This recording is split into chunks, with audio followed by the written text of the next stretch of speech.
On va s'intéresser au poids de l'industriel français sur le continent. Le journaliste Vincent Vescovacci nous a rejoint. Bonsoir. Bonsoir, c'est Nicolas Vescovacci. Nicolas Vescovacci, pardon. Vous êtes l'auteur de l'ouvrage Vincent Tout-Puissant. Alors, on sait qu'en Afrique, plus de 90% des importations et des exportations se font par voie maritime. Les activités portuaires sont donc très juteuses sur le continent. Le groupe Bolloré détient seul ou contrôle en partie 37 ports en Afrique. Finalement, que pèse le marché africain dans l'empire Bolloré ? Alors, c'est à peu près 2,5 milliards d'euros par an sur 46 pays en Afrique.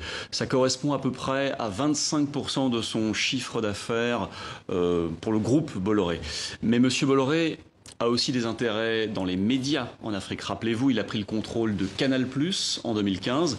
Et aujourd'hui, si Canal+ en France, si le groupe reste à flot, c'est grâce aux abonnés qui sont en Afrique et qui s'abonnent au programme de Canal+ en Afrique. C'est là où il y a le plus de croissance. Donc pour M. Bolloré, l'Afrique est un continent majeur où il investit, où il fait beaucoup de business et ça lui rapporte beaucoup d'argent. Justement, qu'est-ce qu'il contrôle sur le continent ?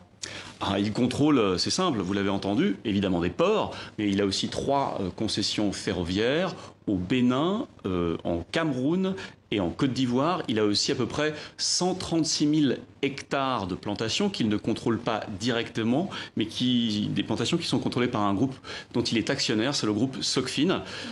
Ça en fait un empire industriel et financier qui n'a pas d'égal sur le continent africain. Alors comment le groupe Bolloré a-t-il réussi à contrôler ces secteurs clés de l'économie africaine ? Alors M. Bolloré n'est pas un africaniste, ce n'est pas un amoureux de l'Afrique qui a investi depuis des dizaines d'années en Afrique. C'est quelqu'un qui a pris le contrôle de sociétés dès la fin des années 80, avec une société qui n'est pas très connue, mais qui s'appelle la SCAC, qui est une entreprise portuaire, de logistique portuaire. Il a ensuite investi dans une autre société qui s'appelle Delmas Vieljeux, et c'est grâce à ces sociétés qu'il a commencé à prendre pied en Afrique. Ce n'est pas du tout un amoureux du continent, c'est quelqu'un qui fait du business et qui a trouvé le continent africain comme un terrain de jeu. Alors ce n'est pas la première fois que Vincent Bolloré est soupçonné de corruption. Pourquoi, selon vous, est-il si critiqué sur le continent ? Parce qu'un homme aussi puissant, finalement, attire les critiques. Il est critiqué parce qu'il a une gestion autoritaire de ses affaires et qu'il a une relation très directe avec les présidents africains.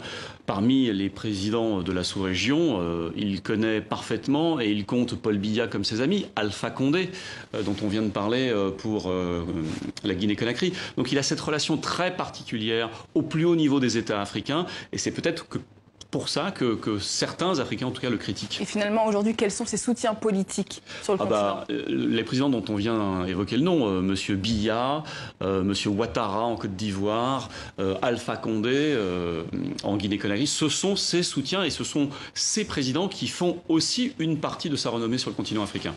Merci beaucoup, Nicolas Vescovacci. Je rappelle que vous êtes l'auteur de l'ouvrage Vincent Tout-Puissant, paru aux éditions JC.